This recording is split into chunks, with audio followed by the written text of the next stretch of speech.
नमस्कार साथियों, गौरव ज्ञान धारा में आप सभी का स्वागत है। आज अपन भारत के भूगोल की शुरुआत करने वाले हैं। विश्व का भूगोल अपन ने 27 क्लासों के माध्यम से पढ़ लिया है और 28वीं क्लास में भारत का भूगोल पढ़ने वाले हैं।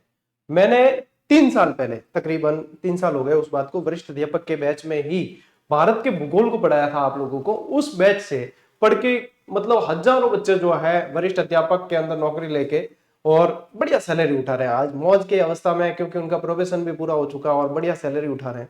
और अब वापस, क्योंकि राजस्थान जी की तो मैंने कई बार बीच में पढ़ाया है, लेकिन अब वापस मैं विश्व का भूगोल अभी जस्ट पढ़ाया मैंने और अब भारत का भूगोल पढ़ा रहा हूँ।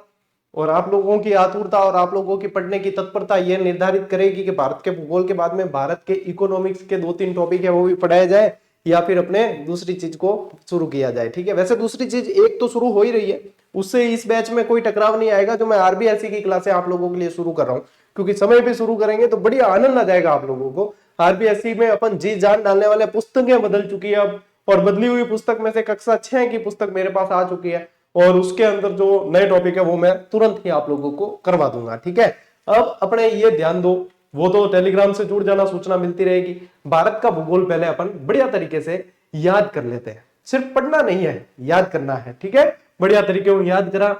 छोरो छोरियों, ध्यान बिल्कुल पक्को हटे दे जो, बाकी याद करने की जिम्मेदारी मेरी है। मैं मारे माथे छोड़ दो कि हाँ गुरुजी थे, याद करा दो बस।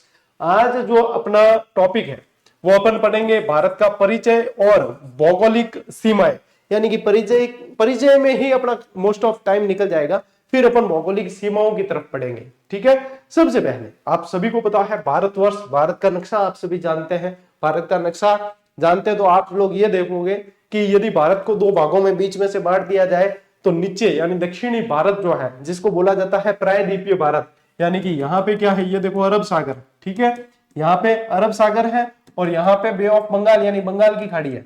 इनको 2 भागों में बांट दिया जाए तो उत्तरी भारत जो है वो स्थलीय सीमा बनाता है और दक्षिणी भारत प्रायद्वीपीय यानी समुद्री सीमा बनाता है, समुद्री सीमा बनाता है। सबसे पहले अपन आते हैं इसके नामकरण पे। भाई किंग टाबर को किंग जन्म उज्जैनी, तो सब पहली की चीज ध्यान रखी जाए, सब पहले बाद में पहला नाम होचे। जन्म पहले हो इसलिए अगर आजकल तो, लेकिन तो भी जन्म रे बाद में भी थे, वो ध्यान रखो के नाम होचे। तो सब पहला परिचय अपा पढ़ाना, परिचय के अंदर नाम के भारत के कितने कितने नाम है, कौन कौन से नाम है। सबसे पहले ध्यान दो कि भारत को जो है जम्बू द्वीप के नाम से जानते थे। क्या कहा जाता था? जम्बू द्वीप के नाम से जानते थे। ये जिक्र कहाँ किया गया है? ये एक तो बौद्ध ग्रंथों में दिखने को मिलेगा, बौद्ध और हिंदू ग्रंथ, बौद्ध और हिंदू ग्रंथों के अंदर ये आप लोगों को देखने को मिलेगा। इसके यदि आप प्रमाण देखना चाहो ना, तो देखो आप लोगों ने एक चौपाई, एक गीत जो है वो सुनी होगी। कौन सी? जम्बू द्वीपे भरत खंडे आर्यावर्ते भारत वर्ष एक नगरी है विख्यात अयोध्या नाम की। इस चौपाई के अंदर, इस पंक्ति में भारत के 4 नाम आप लोगों को सुनने को मिलेंगे। भारत के 4 नाम अपन पढ़ रहे हैं, अपन पढ़ाई कर रहे हैं। ठीक है, अपन पढ़ाई कर रहे हैं, उसके अंदर अपने को क्या है, आंख कान नाक सभी खुले रहना चाहिए कि गुरुजी नाक का तो काम ही नहीं अपने, ये तो इससे क्या ज्ञान आएगा? अरे भैया इससे सांस आएगी, और सांस आएगी तभी तो अपन ज्ञान लेने के लायक बचेंगे। नाक बंद कर पढ़ो मत खप गया तो याद कौन करी सवाल है। अपार तो मेन टारगेट तो वो है कि भाई सिलेक्शन लेना है। तो सबसे पहले ध्यान रखो जम्बू द्वीप। इसके बाद में मैंने आपको क्या बताया, भरत खंड, इसको क्या कहा गया? भरत खंड कहा गया। तो भरत खंड भी किसमें कहा गया? हिंदू ग्रंथों के अंदर। ठीक है, फिर एक आप लोगों को नाम पढ़ने को मिलता है इसका, हिंदुस्तान। क्या नाम पढ़ने को मिलता है? हिंदुस्तान। एक आप पढ़ते हैं इसे इंडिया कहा जाता है। क्या कहा जाता है? इसे इंडिया कहा जाता है और इसे आर्यव्रत भी कहते हैं, इसे आर्यव्रत के नाम से भी जानते हैं। इतने सारे नाम है अपने भारत के, हमारा भारत महान। देखो भरत खंड इसलिए कैसे नाम पड़ा? राजा भरत के नाम पे, राजा भरत के नाम पर। और ये भरत खंड है, इसी से नाम क्या पड़ गया? इसी से फिर नाम पड़ा बाद में भारत, इसी से नाम पड़ा भारत। और यूं पूछ ले कि ये भरत खंड वाला जो है भैया जिक्र, तान पूछ ले कि किम देखने मिले, तो यूं कह जो कि पुराण में। और कौन सी पुराण? तो वायु पुराण। वायु पुराण। पुराण कितने हैं? 18। 19वां पुराण पंचम वेद। फिर अपन को जो है वैली किशन रुक्मणी की तरफ जाना पड़ेगा, तो यहां पे ध्यान रखेंगे वायु पुराण है। ठीक है, अब देखो हिंदुस्तान, एक नदी थी, आप लोगों को पता है, नदी थी नहीं, नदी है सिंधु नदी। तो क्या है कि पश्चिमी आक्रांता यहां से जब हमला करते पश्चिमी आक्रांता, तो उनको सिंधु को पार करना पड़ता, और वो जो है स को ह बोलते थे, तो वो कहते हैं हमें हिंदू नदी पार करनी पड़ेगी। तो हिंदू नदी के उधर हिंदुस्तान, हिंदू के उधर जो स्थान है वो हिंदुस्तान है, इस तरीके से इसका नाम पड़ गया हिंदुस्तान। तो यहां पे फिर ये भी देखा कि मेजोरिटी किसकी है, बाहुल्य किसका के, हिंदू ज्यादा है तो हिंदुस्तान, वैसे नाम पड़ा है सिंधु नदी के कारण इसका नाम पड़ा फिर हिंदुस्तान। तो ये ध्यान रखना है अपने को। अब ये पूछे कि ये नाम किसने दिया, तो ये नाम दिया भैया ईरानियों ने। ये किसने दिया, ईरानियों द्वारा दिया गया नाम है। हम दिखे तो है क्या नक्शे में, हाँ दिख रही है, बढ़िया, ठीक है, ईरानियों द्वारा दिया गया। फिर ये नाम पड़ा इंडिया। इंडिया नाम कैसे पड़ा, इसी नदी को, हिंदू नदी को, सिंधु नदी को कहा जाता था इंडस रिवर। क्या बोलते थे, इंडस रिवर। ये बोलते थे कौन, यूनानी। ये इंडस जो शब्द है ये ग्रीक या यूनानी भाषा का है, किसका है, ये है आप लोगों के ग्रीक या यूनानी भाषा का शब्द है आप लोगों के इंडस। और इस इंडस से फिर नाम पड़ गया क्या, इंडिया। इस इंडस से क्या नाम पड़ा, इंडिया नाम पड़ा। बीच में जो है ये बहुत चला था कि इंडिया नाम हटा के और ये किया जाए, अपने भारत ही रखा जाए ये वगैरह, तो कहां से हटाएंगे, इंडिया नाम तो मतलब सभी जगह है। तो फिर ये वो कई याचिकाएं वगैरह दायर हुई, तो इन पे कोई एक्शन लिया नहीं गया बाद में, ठीक है। तो यहां से ध्यान रखेंगे इंडिया। फिर आर्यव्रत, क्योंकि आर्यों की भूमि कहा गया इसे, आर्यों के आक्रमण हुए उसके बाद में आर्य यहां पे आके बस गए, तो इसे आर्यव्रत के नाम से भी जाना गया। अपने जैसे कि राजस्थान को देखते हैं ब्रह्मवर्त के नाम से जानते हैं ना, राजस्थान ब्रह्मवर्त के नाम से जाना जाता है, इसे आर्यव्रत के नाम से जाना गया। तो ये अपने को ध्यान रखना है, ये तो है नामकरण। अब देखो संविधान के अंदर एक नाम मिलता है, संविधान के अंदर एक नाम क्या पंक्ति मिलती है संविधान के, यदि आप देखोगे तो अनुच्छेद 1 में, किसमें, अनुच्छेद 1 के अंदर ये लिखा गया है कि इंडिया दैट इज भारत। क्या लिखा है, इंडिया दैट इज भारत, ठीक है। और भारत राज्यों का संघ है, ये कहा गया India that is Bharat, Bharat राज्यों का संघ है, ये परिभाषित किया गया है अनुच्छेद 1 के अंदर। तो यहां पे आप लोगों के सामने क्या चीज आ गई, यहां पे आ गई आप लोगों के सामने नामकरण, पूरा का पूरा आ गया नामकरण, दिमाग में बैठ रही चीजें, नामकरण आ गया। चलिए अब आते हैं अपन इसके सामान्य परिचय की तरफ बढ़ते हैं। अब इसके सामान्य परिचय की तरफ बढ़ते हैं कि सबसे पहले परिचय में क्या ध्यान रखते हैं कि इसका क्षेत्रफल कितना है। इसका क्षेत्रफल ऐसे याद रखो, 32 87 263 किलोमीटर स्क्वायर, 32 87 263 किलोमीटर स्क्वायर। अब राजस्थान में याद करिए नहीं, यहाँ पे 34/39 अटे याद करो, 32 87 263 किलोमीटर स्क्वायर, ठीक है। ये याद करना है कि क्षेत्रफल कितना है, ये आप लोगों को ध्यान रखना है। यही चीजें आप लोगों के सामने जो है, ये तो समझ नहीं, आपको कंसेप्ट समझ में आ गए ना, तो फिर आप लोगों के भैया लीला लहर है, झंडे गाड़ के होंगे, इस बात की गारंटी। यदि अपन देखें कि ये विश्व का कितना प्रतिशत है, तो विश्व का आप लोगों को ध्यान रखना है ये 2.4% है। कितना है, विश्व का 2.4% है, ये विश्व का 2.4% हिस्सा ये रखता है, ठीक है। और क्या ध्यान रखेंगे अपने कि यदि इसकी ध्यान रखो उत्तर से दक्षिण की दूरी, उत्तर से दक्षिण की दूरी कितनी है, तो देखो उत्तर से दक्षिण यदि बात करें ना अपन, तो ये कौन सी दूरी पूछी जा रही है, मैं बताता हूं, ये पूछी जा रही है, यानी कि लद्दाख से लगा के आप लोगों के यहां कन्याकुमारी तक, लद्दाख से लगा के कन्याकुमारी तक की दूरी पूछी जा रही है। तो देखो यहां पे आप लोग क्या ध्यान रखोगे, कोई नहीं करना आप लोगों को, ये दूरी ज्यादा है, ये ज्यादा है, क्या करना है, 3 से गिनती स्टार्ट करो और उल्टी गिनती चलो। 3 से स्टार्ट करो कि 3 2 1, बस खत्म हो गई।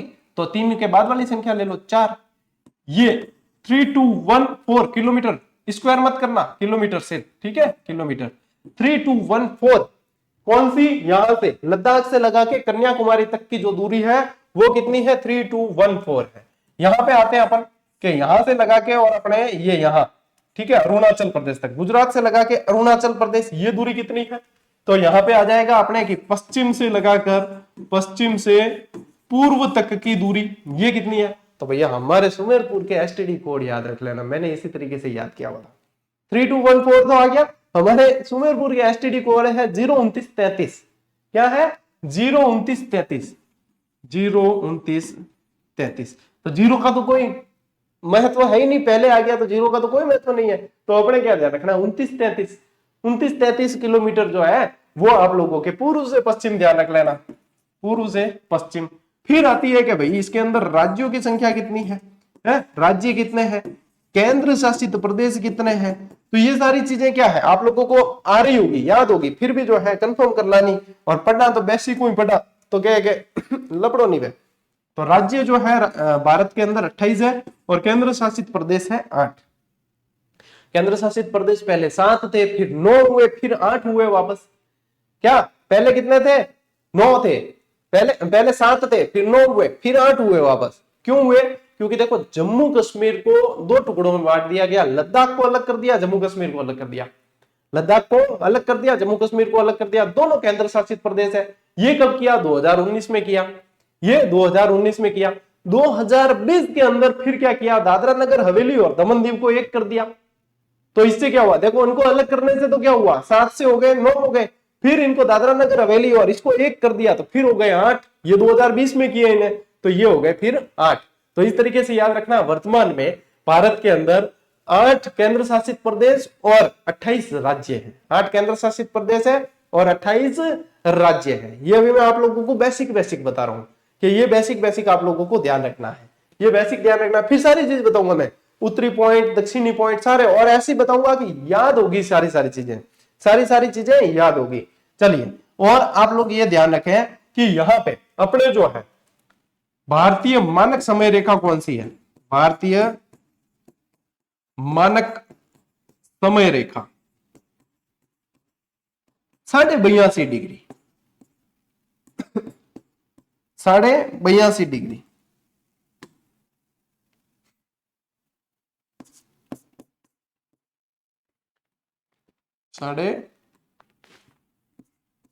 ऐसे लिख देना, ऐसे परफेक्ट है। 82 डिग्री 30 मिनट जब लिखते हैं ना तो वो परफेक्ट है, क्योंकि समय को क्या है बाद में इसको मिनट में काउंट किया जाता है। जो ये ऊपर ऐसा सिंबल दिखता है ना, ये मिनट में किया जाता है। तो 82.5 डिग्री पूर्वी देशांतर, 82.5 डिग्री पूर्वी देशांतर, ये है आप लोगों के क्या है भारतीय मानक समय रेखा। अपना जो टाइम डिसाइड होता है ना, अपन देखते हैं जो टाइम, वो ये है। क्योंकि यदि अपन भारत के पश्चिमी छोर से भारत के पूर्वी छोर तक देखें तो 2 घंटे का अंतर आ जाएगा यदि देखेंगे। क्यों? क्योंकि इनके बीच में 30 लगभग कितनी है अपने 30 देशांतर रेखाएं हैं। 30 देशांतर रेखाओं का अंतर है, 29 है वैसे, तो 30 देशांतर रेखाओं का अंतर निकालते हैं तो 2 घंटे का फर्क आता है। टाइम जोन में 2 घंटे का फर्क आता है। अब मान लो कि गुजरात में आप लोगों के 5 बज रहे हैं और अरुणाचल प्रदेश में 7 बज रहे हैं, या फिर यहाँ जो अरुणाचल प्रदेश के अंदर सूर्योदय पहले होता है, यहाँ 5 बज रहे हो, इधर 7 बज रहे हैं, तो ऐसा तो हो नहीं सकता। एक देश का तो एक टाइम रखेंगे। ऐसे तो रूस के अंदर वैसे 11 टाइम जोन है, 11 टाइम जोन रेखा है। तो यहाँ पे आप लोगों को क्या ध्यान रखना है, मैंने आप लोगों को अभी तक कुछ नहीं बताया, मैंने सिर्फ आप लोगों को बेसिक बताया, इसका नामकरण बताया और इसका परिचय बताया। क्या भाई इनको नाम ओ है, इनको परिचय ओ है, कहेंगे परिवार में क्या सदस्य है के ए।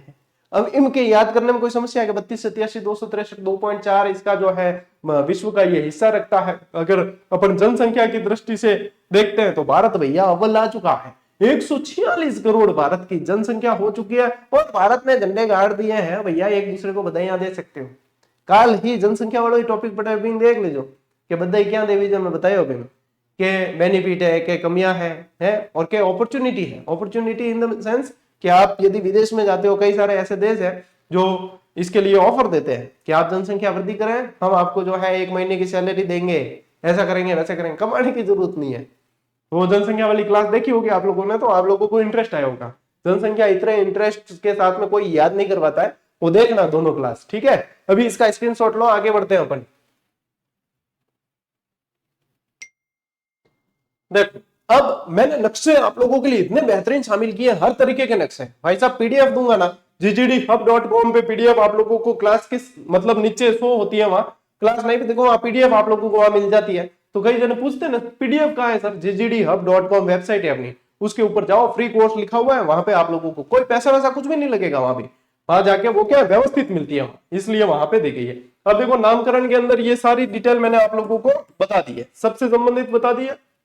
आते हैं अपन इसकी स्थिति पे कि भाई इसकी स्थिति देखो, यहाँ पे इस नक्शों को बहुत अच्छी तरीके से देखना है कि यहाँ पे देखो केंद्र शासित प्रदेश अपने लद्दाख, जम्मू कश्मीर, फिर यहाँ पे जो है राज्य आ जाते हैं हिमाचल प्रदेश, पंजाब, हरियाणा, दिल्ली छोटा सा दिखता है यहाँ पे, फिर ये राजस्थान, गुजरात। तो इनकी स्थिति आप लोगों को पता होनी चाहिए, ठीक है। अब इतना भी थेटाबर नहीं होगा, मैं एक एक राज्यों का नाम बताऊंगा, थोड़ा लिखो। राजस्थान, राजस्थान की राजधानी जयपुर। गुजरात, गुजरात की राजधानी गांधीनगर। यहाँ तो लिखाने और काम नहीं है ना, अजी यहाँ लिखाने और काम है तो समझ लो कि अजी पंचवर्षीय योजना लागी सिलेक्शन में। ग्लोब के अंदर भारत की स्थिति, तो भारत जो है ग्लोब के अंदर उत्तरी पूर्वी गोलार्ध में, कहां है? उत्तरी पूर्वी गोलार्ध, उत्तरी पूर्वी गोलार्ध में है। अक्षांशीय स्थिति, तो भारत जो है उत्तरी अक्षांश के अंदर आता है। कहां आता है? उत्तरी। और देशांतरीय स्थिति में पूर्वी देशांतर। भारत में देख लेना कि पश्चिमी देशांतर एक भी देखने को नहीं मिलेगी। भारत में पश्चिमी देशांतर नहीं देखने को मिलेगी और दक्षिणी अक्षांश नहीं देखने को मिलेगा। यदि पूछे कि भारत का निर्माण किससे हुआ, तो गोंडवाना लैंड से हुआ है। निर्माण के अंदर क्या ध्यान रखोगे? निर्माण गोंडवाना लैंड से हुआ है। किससे हुआ है? गोंडवाना लैंड। तो यहां पे ध्यान रखना है कि अंगारा लैंड का एक भी अवशेष नहीं है। वैगनर वाली थ्योरी तो समझाने की जरूरत नहीं है क्या? महाद्वीपीय विस्थापन की थ्योरी कहा जाता है इसे। इसमें क्या है? चांद और सूरज और पृथ्वी के जो अंदर जो गुरुत्वाकर्षण की क्षमता होती है, बल होता है, इससे पहले एक स्थलखंड था, वो दो टुकड़ों में बट गया, पैंजिया और पैंथालास के अंदर बट गया। पैंथालास सागर और पैंजिया महाद्वीप। फिर बाद में जो उत्तरी भाग में रहा वो अंगारा लैंड कहलाया, दक्षिणी भाग में गोंडवाना लैंड। अपना भारत और मतलब राजस्थान वगैरह सब गोंडवाना लैंड का हिस्सा है। और जो थार का मरुस्थल वगैरह ये है वो आपके किसका हिस्सा? तैतीस सागर के। लेकिन अंगारा लैंड का भारत में कोई हिस्सा नहीं मिला है। इन शॉर्ट मैंने आप लोगों को ये थ्योरी समझा दी है। और कि राजस्थान जीके वाली क्लास से देख लेना परिचय की, उसमें डिटेल से मैंने बता रखी है, ठीक है। एशिया के संदर्भ में, एशिया के संदर्भ में भाई साहब आता है अपने, एशिया के संदर्भ में दक्षिण में आता है अपना भारत, ठीक है। देखोगे तो दक्षिण में, क्योंकि ये पूरा हिंद महासागर के अंदर अहम आकार देने वाला अपने भारत ही काम करता है। और इसके यहाँ पे यानी कि पश्चिम में कौन सा सागर है? अरब सागर। और इसके पूर्व के अंदर कौन सी है? बंगाल की खाड़ी है, ठीक है। और ये किसका भाग है? ये अरब सागर से समुद्री सीमा बनाता है। अरब सागर से समुद्री सीमा बनाते हैं इसके राज्य। Is that clear? यहां तक मामला क्लियर है तो फिर स्क्रीनशॉट लो भाई, फिर आगे बढ़ेंगे अपन, ठीक है। बहुत आनंद आने वाला है। भूगोल मतलब कहते हैं कि कठिन, अरे कैसी कठिन, आप जेजेडी से यहां से पढ़ो क्लास है, आसान नहीं की तो फिर क्या मतलब है। चलो देखो भैया, अब आपको पूछेंगे भारत की अक्षांशीय स्थिति कितनी है। अच्छा, एक और चीज जो मैंने पीछे नहीं लिखवाई और आप लिखना चाहते हो कि भारत की उत्तर से दक्षिण की दूरी बताई मैंने, और भारत की पूर्व से पश्चिम की दूरी बताई। दोनों के अंदर अंतर पूछ ले तो 281 मीटर है, घटा के देख लेना। किलोमीटर, मीटर नहीं, 281 किलोमीटर है, घटाकर देख सकते हो। इस दूरी में और इस दूरी में अंतर पूछे तो 281 किलोमीटर है, ठीक है। चलो अब अक्षांशीय स्थिति, 8 डिग्री 4 मिनट उत्तरी अक्षांश से 37 डिग्री 7 मिनट उत्तरी अक्षांश तक भारत का विस्तार है। यानी उत्तरी से उत्तरी 37 डिग्री 7 मिनट ऊपर है और 8 डिग्री 4 मिनट यहाँ, 8 डिग्री 4 मिनट तो यहाँ और 37 डिग्री 7 मिनट है यहाँ। ये जो है आप लोगों के अक्षांशीय विस्तार है। ये कौन सा है? अक्षांशीय विस्तार है। लगभग आप क्या कह सकते हो इसके अंदर? लगभग 29-30 रेखाओं का अंतर है, ठीक है। कितने अक्षांश का अंतर है? लगभग 30 कह सकते हो अंतर। कितने अक्षांश का अंतर है? लगभग 30 का, लगभग इसीलिए लिखा है। देशांतरीय स्थिति 68 डिग्री 7 मिनट से 97 डिग्री 25 मिनट पूर्वी देशांतर, ठीक है। यहाँ पे तो है आप लोगों के जो गुजरात वाला है वो 68 डिग्री 7 मिनट से, यहाँ पे अरुणाचल प्रदेश के अंदर जो है वो है 97 डिग्री 25 मिनट का अंतर है। और यहाँ पे भी आप लोग क्या कहेंगे? अंतर कितना है? लगभग 30 का है, लगभग 30 देशांतर रेखाओं का अंतर है। तो यहाँ पे अक्षांशीय स्थिति और देशांतरीय स्थिति आप लोगों को ध्यान रखनी कितनी है। यदि अपन उत्तर दक्षिण का देखें तो दक्षिण में शुरू करना 8 डिग्री 4 मिनट से ऊपर 37 डिग्री 7 मिनट, और यहाँ पे शुरू करोगे तो 68 डिग्री और 7 मिनट से 97 डिग्री 25 मिनट, 68 डिग्री 7 मिनट से 97 डिग्री 25 मिनट तक पूर्वी देशांतर है। तो ये आप लोगों को ध्यान रखना है, लगभग 30 का अंतर आता है। ऐसे भी देखोगे तो ऐसे भी देखोगे, दोनों में 30 का अंतर है, ठीक है। चलिए अब आते हैं अपन यहाँ पे, अब ये क्या है, इसका उत्तरतम दक्षिणतम बिंदु जो आप लोगों को ध्यान रखना है, भारत का सबसे उत्तरी बिंदु। यहां पे बहुत ज्यादा कंफ्यूजन होगा, क्या कंफ्यूजन होगा कि भारत का ये जो है सबसे उत्तरी बिंदु, ये क्या है, उत्तरी बिंदु है, उत्तरी बिंदु है। अब ये जो है ना, ये पड़ता है गिलगित जिले के अंदर, ये पड़ता है गिलगित में। अब वर्तमान में यदि उत्तरी बिंदु देखोगे आप तो कहां आ जाता है, लद्दाख के अंदर। पहले जम्मू कश्मीर पढ़ते थे, पहले क्या पढ़ते थे, जम्मू कश्मीर अपन पढ़ते थे, ठीक है। अब यहाँ पे नीचे यहां जाओगे तो ये आता है भैया तमिलनाडु के अंदर, ये आता है तमिलनाडु, कैप कैमोरी, या फिर इसे बोला जाता है कुमारी अंतरिप, या क्या बोलते हैं, कुमारी अंतरिप के नाम से इसे जानते हैं, ठीक है। कैप कैमोरी ये कैसा है, इसको पूछेंगे ना तो ये सुदूर भूमि का कहलाता है। ये क्या कहलाता है, सुदूर भूमि दूर कहलाता है, सुदूर भूमि का बिंदु कहलाता है। और भारत का दक्षिणतम देखते हो आप तो ग्रेट निकोबार के अंदर आता है। भारत का दक्षिणतम बिंदु देखेंगे ना तो ग्रेट निकोबार के अंदर आता है, ये यहाँ पे ग्रेट निकोबार। भारत का क्या ध्यान रखोगे, भारत का दक्षिणतम बिंदु, दक्षिणतम बिंदु कहां आता है, ग्रेट निकोबार के अंदर, ग्रेट निकोबार, निकोबार के अंदर है, जिसका नाम क्या है, इंदिरा पॉइंट है, जिसका नाम क्या है, इंदिरा पॉइंट, इंदिरा पॉइंट है। और ये जो है आप लोगों के, ये ध्यान रखना 6 डिग्री 45 मिनट पर, 6 डिग्री 45, कई जगह 6 डिग्री 30 मिनट में मिलेगा, कंफ्यूज मत होना, 6 डिग्री 45। अब देखो इसमें इंटरेस्टिंग बात यह है, इसमें भाई साहब इंटरेस्टिंग बात आप लोगों के ये है कि ये इंदिरा पॉइंट जो है ना, 2004 में आप लोगों को पता है सुनामी आई थी, 2004 में क्या आई थी, सुनामी आई थी। इस सुनामी में ये नष्ट हो गया, सुनामी में ये डूब गया, सुनामी में डूब गया, जल की राशि में वृद्धि हो गई बहुत ज्यादा, और ये जो दक्षिणतम बिंदु था ये डूब गया, समुद्र के अंदर जलमग्न हो गया है, दिखता ही नहीं अब अलग, और दक्षिणी बिंदु गायब हो गया। ले तो ये ध्यान रखना। अब यहाँ पे कंफ्यूजन क्या है, कंफ्यूजन ये है कि गुरुजी इंदिरा इंदिरा 2 बार नाम आ गया, 2 बार नाम आया तो हम तो कंफ्यूज हो गए कि क्या है। तो यहाँ पे यूं है कि किंग मतलब ग्रह दशा सही नहीं चलती हुए तो थे किंग महाराज पढ़े चला जाओ बूझ घराना है कि ज्योतिष पढ़े आजकल गणा जावे लोग, थान ध्यान है किस्सा उजागर हो रहा है तो ज्योतिष पढ़े चला जाओ, ज्योतिष डरावे, क्या महाराज डरावे, तेरे ऊपर काल का साया है, अब तुझे मैं कहूंगा जैसे करना पड़ेगा। अरे अरे बाबूजी बचा लो थे क्या जो कर दो, लोग एड़ा नहीं अण शोषण में, क्यों डराने से डर जाते हैं, उनका शोषण होता है। वो देख लो कि डर गया, 100 में से 1 भी डर गया, उसका काम हो गया। तो क्या कहते हैं, तेरे ऊपर काल का साया है, यूं तो नहीं कहते तेरे नीचे काल बैठा है कि तेरे नीचे काल का साया है, ऐसा नहीं कहते, ऊपर कहते हैं। तो अपने क्या ध्यान रखना, काल ऊपर है, यानी कि इंदिरा काल जो है वो ऊपर है, ऐसे कहते हैं, तेरे ऊपर काल का साया। तो काल वाला ऊपर है और बिंदु नीचे है, ठीक है। बिंदु कहां है, इंदिरा बिंदु, इंदिरा पॉइंट, पॉइंट जो लगाते हैं ना, क्या किसी भी अक्षर के नीचे भी अपन पॉइंट लगाते हैं, तो वो जो है जैसे ड ढ इनके नीचे पॉइंट लगता है, तो पॉइंट नीचे है, ये ध्यान रखना, ठीक है। और काल ऊपर है, तो ऊपरी जो है ये यहाँ पे, ये ध्यान रखोगे, ये क्या है, इंदिरा काल है, ठीक है। अब देखो ये आता है, गौर माता भी लिखा मिलेगा, कई जगह गौर माता लिखा मिलेगा, तो चिंता मत करना। ये कहां है, ये आप लोगों के गौर माता जो है क्षेत्र, ये गुजरात के अंदर आता है। ये कहां आता है, गुजरात के अंदर। ये आपके आ गया पश्चिमी बिंदु, ये आ गया पश्चिमी बिंदु। और वालांगू किबितु जो है वो आ जाता है आप लोगों के अरुणाचल प्रदेश के अंदर, अरुणाचल प्रदेश। यहाँ पे आप लोगों ने सुना होगा ये नेफा सुना होगा। नेफा क्या है, नेफा है नॉर्थ ईस्ट फ्रंटियर एजेंसी, ये इसी क्षेत्र के अंतर्गत है, ठीक है। तो यहाँ पे अरुणाचल प्रदेश वालांगू किबितु किसी भी नाम से पूछ ले तो ये ध्यान रखना, ये इनके उत्तरी दक्षिणी पूर्वी पश्चिमी बिंदु मैंने आप लोगों को बता दी है। और यहाँ यही ये दूरी जो है, अब यहां से यहां तक ये वाली जो दूरी है, यहां से यहां तक की दूरी है, ये कितनी है, 3214। और यहां से यहां तक की दूरी है, ये कितनी है, 02933।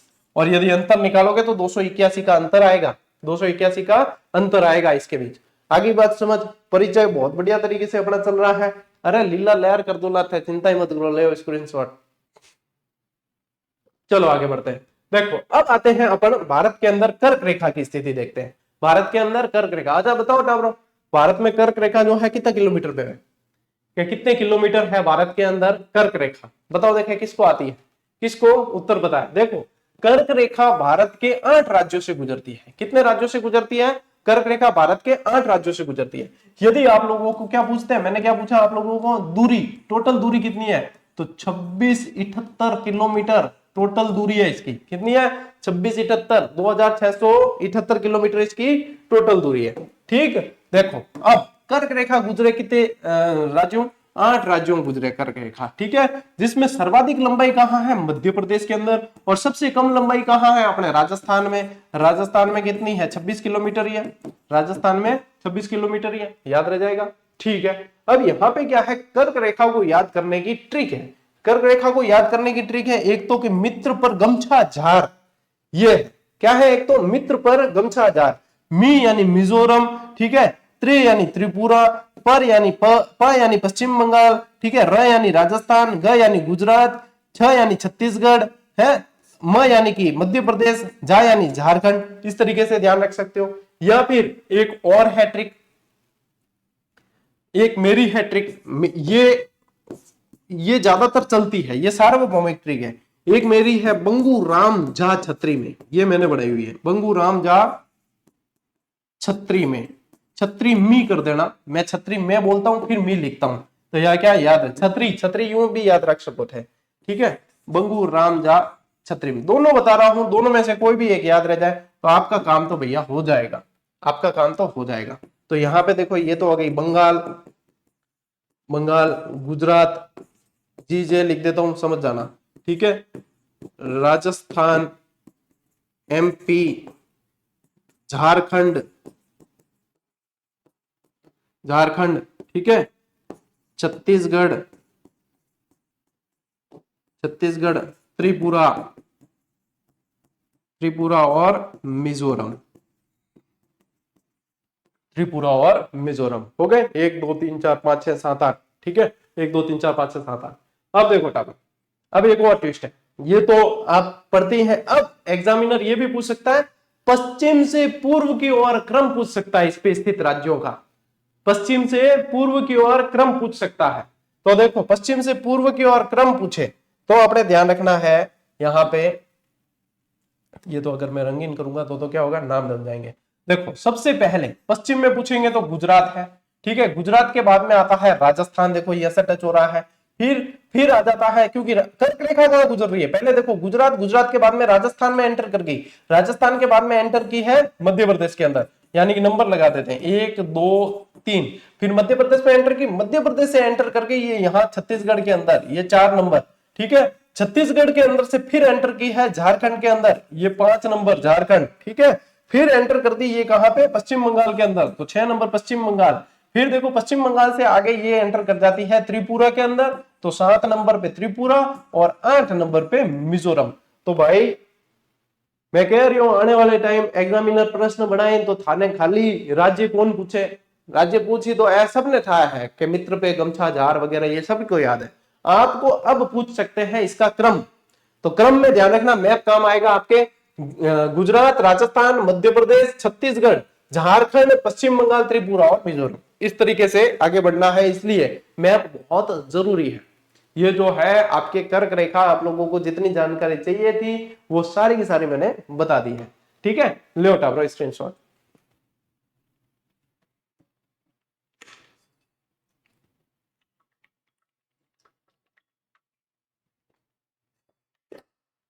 चलो आगे बढ़ते हैं। अब आते हैं अपन आईएसटी पे, आईएसटी यानी इंडियन स्टैंडर्ड टाइम। तो ये क्या, भारतीय मानक समय रेखा। ठीक है, भारतीय मानक समय रेखा, इसको जो है वायसराय लॉर्ड कर्जन ने निर्धारित किया था अपने यहाँ कि यहाँ पे 82.5 डिग्री पूर्वी देशांतर को जो है अपने टाइमलाइन माना जाएगा यहाँ की। तो यहाँ पे जो 1905 के अंदर वायसराय लॉर्ड कर्जन ने इसको डिसाइड कर दिया था। ठीक है, तो यहाँ पे क्या ध्यान रखेंगे, कौन सी है, ग्रीनविच मीन टाइम से, ये जीएमटी का मतलब क्या है, ग्रीनविच मीन टाइम, इससे 5.5 घंटे आगे रहता है अपने समय, अपना समय जो है 5.5 घंटे ग्रीनविच मीन टाइम जो है।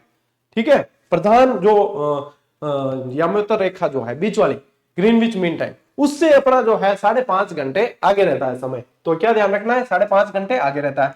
अब देखो इलाहाबाद नैनी से समय का निर्धारण होता है, ये कहा था मिर्जापुर, आप समझ सकते हो मिर्जापुर वाला क्षेत्र है।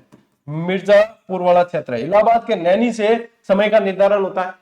ये 5 राज्यों से गुजरती है, मोस्ट इंपोर्टेंट, ये 5 राज्यों से। अब देखो कर्क रेखा ऐसे ही पड़ी थी अपन ने, ऐसे गुजर रही है, ये इस तरीके से गुजर रही है, और यहाँ पे राज्य भी बहुत अच्छी तरीके से आप लोगों को पता चल रहे हैं। कैसे कि देखो राज्य अगर पता करने हैं तो अपने ऐसे ध्यान रखो, ले आपको देखते हैं सही कलर होता है क्या। हाँ,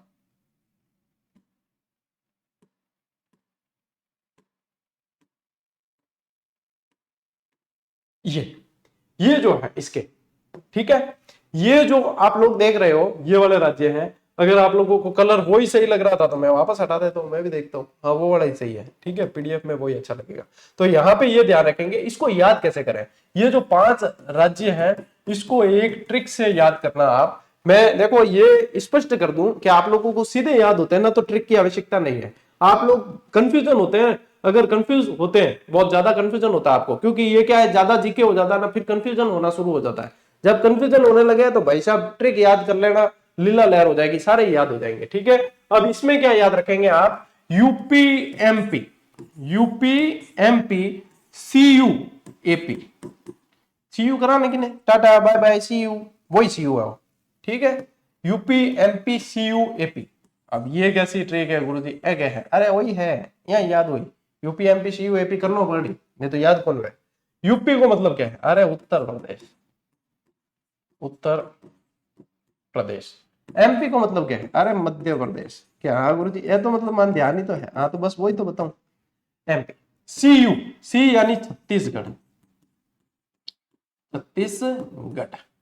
यू, यू को मैंने लिया है उड़ीसा, आप जो है उड़ीसा कर सकते हो, अपन ने क्या लिया है इसको, यू को उड़ीसा, ठीक है। और एपी, एपी का मतलब है आंध्र प्रदेश, आंध्र प्रदेश, वो को याद, UP MP CU AP, UP MP CU AP. अब कई जने कहे कि गुरुजी इतनी ट्रिकें याद नहीं होती, तो ट्रिकें तो बेटा ऐसा है कि जब तैयारी करता था तो मेरे को कम से कम 700-800 ट्रिकें याद थी, और उसी की बदौलत जो है रेट के अंदर टॉप किया था, ठीक है। तो जब अपने को देखो आग लगेगी ना तभी अपन कुआं ढूंढते हैं, तो उससे पहले व्यवस्था करते हैं तो बढ़िया रहे। अपन सिलेक्शन नहीं हो, अपन कहीं से रिजेक्ट हो, उसके बाद में अपन एफर्ट लगाए, पहले से ही लगाओ, मैं तो कह रहा हूं पहले से चीजें कंठस्थ करनी पड़ेगी। अपन सोचें कि अपने से नहीं होगा तो ये मत समझना कि किसी और से नहीं होगा। आप समझ लो कि जो काम आपसे नहीं हो रहा है ना वो भी उस समय किसी और से हो रहा है, तो अपने से ज्यादा तो वो भी नौकरी लेने में आगे जाएगा। तो ये कभी भी भाव मन में आए तो ऐसे समझ लेना मैं नहीं कर पा रहा हूं, इसका मतलब ये नहीं है कि दुनिया नहीं कर पा रही है, ठीक है, सभी करते हैं। तो ये ध्यान रखेंगे अपन, ठीक है। अब देखो कर्क रेखा और भारतीय मानक समय रेखा एक दूसरे को छत्तीसगढ़ तथा मध्य प्रदेश से ये गुजरती है, और एक दूसरे को छत्तीसगढ़ में काटती है, और छत्तीसगढ़ के अंदर भी ये पूछे कि कहां, तो सरगुजा के अंदर काटती है ये छत्तीसगढ़ में, एक दूसरे को छत्तीसगढ़ के सरगुजा के अंदर ये काटती है। कर्क रेखा यहां से जाती है ऐसे, और ये अब ये ऐसी रेखा है जो अपन सब पढ़ते हैं, ये इसको काटती है, ये यहां से गुजरती है, या वहां से फलान जी ढिकण जी, लेकिन ये ऐसी रेखा है जिसको देखा किसी ने नहीं, ये ऐसी रेखा है जिसको किसी ने नहीं देखा है, काल्पनिक रेखाएं हैं। ये कैसी है, काल्पनिक रेखाएं, लेकिन भाई साहब इसको नहीं देखा, लेकिन इससे संबंधित प्रश्न जरूर देखा है, तो प्रश्न पूछा जाएगा, स्क्रीनशॉट लो, आगे बढ़ा, ठीक है। अब आते हैं अपन भारतीय सीमाओं पे, भारतीय सीमाओं पे आते हैं, जिसमें अब आप लोगों के बढ़िया बढ़िया चीजें आने वाली है। भारतीय सीमाएं देखो, भारत की कुल सीमा कितनी है, भारत की कुल सीमा 22,716.6 किलोमीटर। कुल सीमा का मतलब क्या है, कुल सीमा यानी कि स्थलीय प्लस समुद्री, प्लस समुद्री, ठीक है, स्थलीय प्लस समुद्री। यदि स्थलीय सीमा देखें तो भारत स्थलीय सीमा 7 देशों से बनाता है, 7 देशों से, अभी बताऊंगा। स्थलीय सीमा जो है वो 15,200 किलोमीटर है, जो किससे लगती है, 7 देशों से लगती है, 7 देशों से लगती है। समुद्री सीमा 6,100 किलोमीटर है। यदि कौन सी देखें तो ये वाली देखें अपन, समुद्री सीमा कौन सी, ये वाली समुद्री सीमा अपन देखें, सिर्फ अपन को प्रायद्वीपीय भारत जो दिखता है वो समुद्री सीमा देखें तो अपने 6,100 किलोमीटर है। लेकिन अपन यदि इसके भारत के अंदर तो भैया द्वीप भी बहुत है, यहाँ लक्षद्वीप समूह है, यहाँ पे अंडमान निकोबार द्वीप समूह है, इसके अंदर द्वीप भी बहुत है, तो द्वीपों की भी सीमा जब काउंट करते हैं तब अपने जो है आती है 7516.6 किलोमीटर सीमा आती है। तब कितनी आती है? 7516.6 किलोमीटर सीमा आती है। तो ये ध्यान रखना है। अब भारत की जो समुद्री सीमा है वो कितने राज्य बनाते हैं? तो वो 9 राज्य बनाते हैं। वो कितने राज्य बनाते हैं? 9। कौन कौन से? एक तो बनाता है गुजरात, एक तो बनाता है गुजरात, और गुजरात में ये ध्यान रखना गुजरात सर्वाधिक समुद्री सीमा बनाता है। गुजरात सर्वाधिक समुद्री सीमा, सर्वाधिक समुद्री सीमा बनाता है गुजरात। गुजरात, उसके बाद महाराष्ट्र ध्यान रखें, फिर यहाँ पे छोटा सा आप लोगों को दिख रहा है गोवा, फिर ध्यान रखें आप कर्नाटक, फिर ध्यान रखें केरल, फिर तमिलनाडु, आंध्र प्रदेश, उड़ीसा और पश्चिम बंगाल। इस तरीके से ये बनाते हैं 9 राज्य समुद्री सीमा बनाते हैं। अब इसमें से मान लीजिए आप लोगों को पश्चिमी तट के अलग पूछ ले और पूर्वी तट के अलग पूछ ले तो दोनों में से मैं कहता हूं एक याद कर लो, दूसरे को आप अपने आप निकाल दोगे। दोनों में से एक, वैसे तो याद है, ऐसे तो याद करोगे तो ये तो ध्यान ही है ना आपको कि भाई गोवा किस तरफ बनाएगा, गुजरात किस तरफ बनाएगा, ये तो ध्यान ही रखते हो। लेकिन फिर भी मैं तो कहूं याद नहीं भी रहनी तो भी ध्यान नहीं लेनी, ठीक है? ध्यान क्यों नहीं लेनी? क्योंकि एक याद कर लो। अब देखो मैं आप लोगों को याद करवा देता हूं पूर्वी तट, पूर्वी तट वाले राज्य, पूर्वी तट वाले राज्य बिल्कुल आसान है। आसान क्या है? बाऊजी, बाऊजी आते होंगे। बढ़िया मस्त मस्त ट्रिका है यार, और क्या चाहिए थाने? बिल्कुल शॉर्टकट में चीजें याद हो जाए। बाऊजी आते होंगे, बस होगो काम। क्या बाऊजी आते होंगे? आके ट्रिक है गुरुजी, है? यही ट्रिक है। अब कैसे याद करोगे? यानी कि ये देखो, ये बी ए है ना, इससे याद रखना आपकी ये बंगाल, ये क्या है? बंगाल। बंगाल यानी पश्चिम बंगाल। ये यू है, इससे याद रखो उड़ीसा। अब ऐसे मत कहना सर उड़ीसा की स्पेलिंग ओ से शुरू होती है उसको उड़ीसा बोलते हैं, है? ये मत कर लेना आप, नहीं तो फिर हो नहीं पाएगा आसान। आ से याद रखो आंध्र प्रदेश, आंध्र प्रदेश। ते से तेलंगाना मत कर देना आप, त से तमिलनाडु करना, त से तमिलनाडु।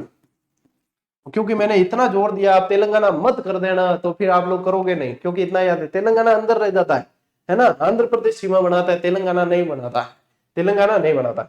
अब इसको ऐसे भी याद रख सकते हो। चलो एक और चीज बताते हैं आप लोगों को कि भारत के 5 राज्य जो किसी से सीमा नहीं बनाते, जो किसी से सीमा नहीं बनाते, कौन कौन से? कौन बता सकता है? हाँ आशीष खड़ा हो, आशीष बताएगा सबसे पहले। हाँ आशीष वालों थोड़ा दूर जी, आपको कैसे पता? मैं पढ़ रहा था। तो कल्पना बताएगी। अरे सभी नाम के बच्चे पढ़ते हैं हमारे से, है? तो देखो यहाँ पे क्या है, यहाँ पे ये ध्यान रखना, हम जहां जाते हैं तो भैया छा जाते हैं। क्या करते हैं? छा जाते हैं, बस और कुछ नहीं। हम जहां जाते हैं छा जाते हैं। क्यों? क्योंकि हम जिजिडियंस हैं।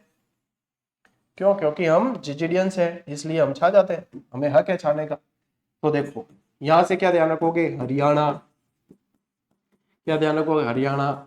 यहां से ध्यान रखो मध्य प्रदेश, मध्य प्रदेश। यहां से ध्यान रखो छत्तीसगढ़, छत्तीसगढ़। ये जा जो है ना, ये एक्चुअली जा है, ठीक है? तो इसे क्या ध्यान रखोगे? झारखंड, झारखंड।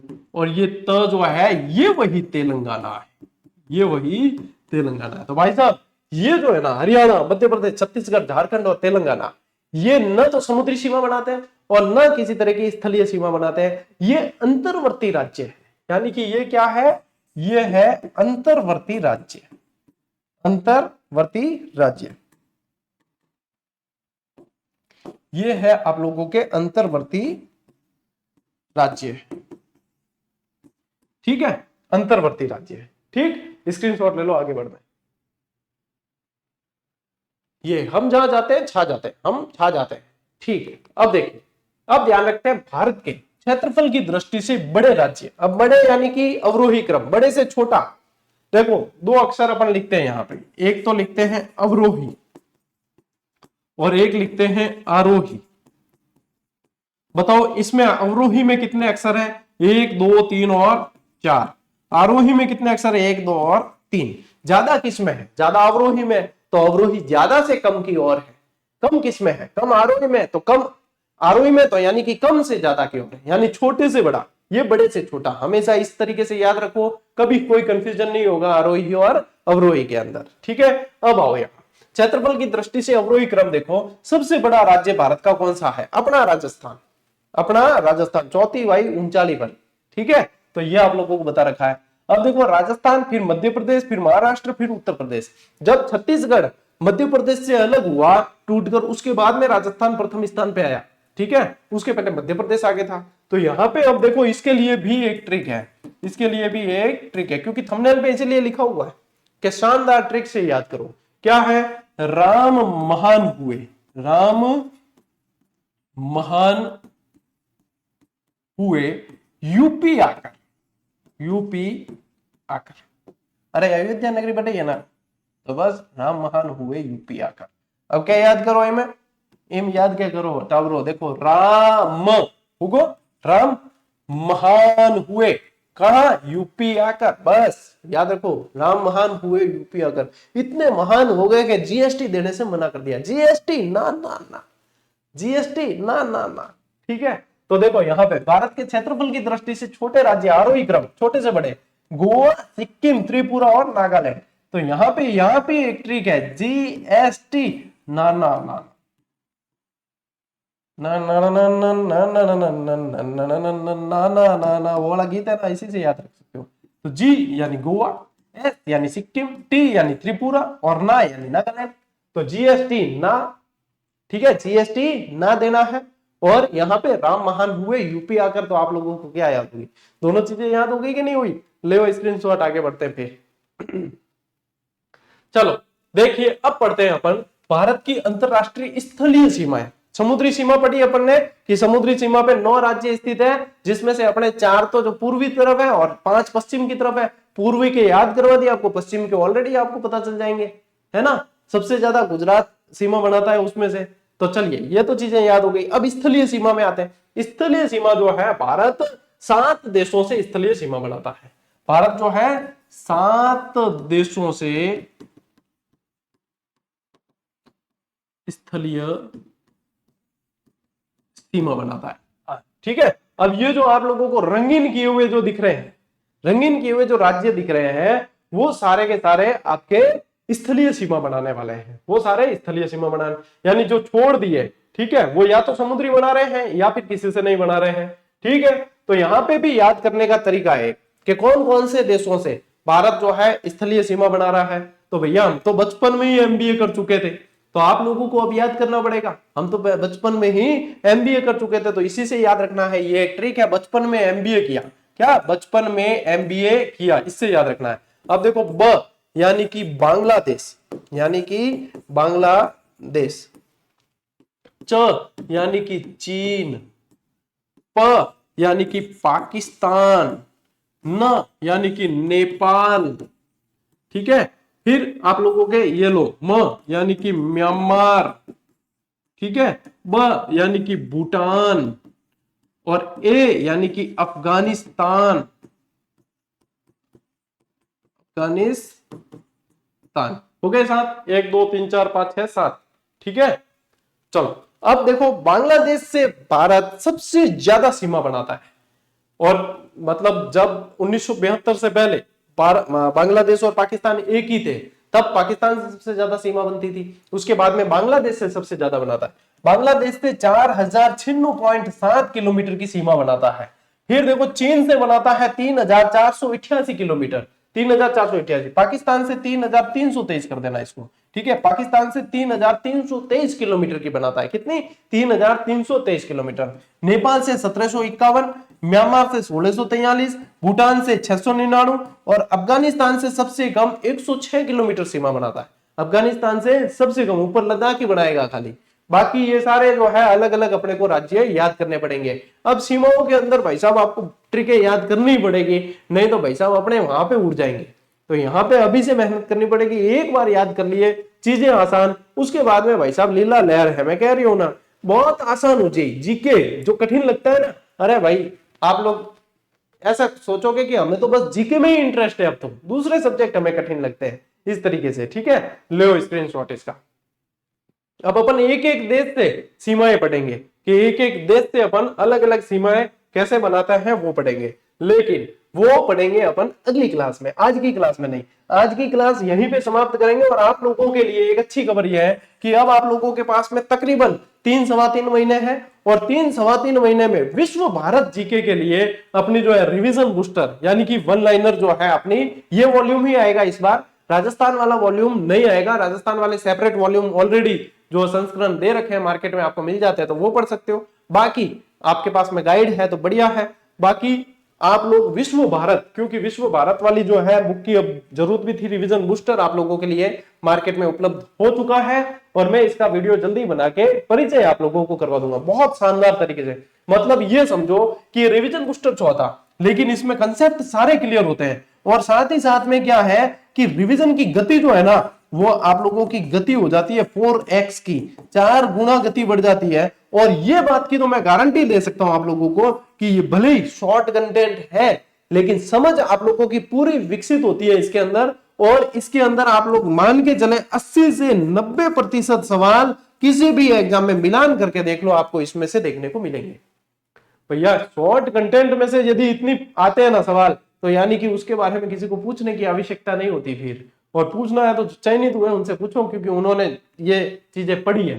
तो ये चीजें जो है आप लोगों को ध्यान रखनी है। चलिए आज की क्लास में साथियों इतना ही। कमेंट करके जरूर बताना आज की क्लास कैसी लगी, कितनी चीजें आप लोगों को हाथों हाथ क्लास में याद हो गई। और पीडीएफ आप लोगों को ggdhub.com पे दे दी जाएगी, और टेलीग्राम पे भी मैं डलवा दूंगा। ठीक है, टेलीग्राम पे संडे को मैं जितनी बाकी है वो सारी पीडीएफ टेलीग्राम पे भी डलवा दूंगा।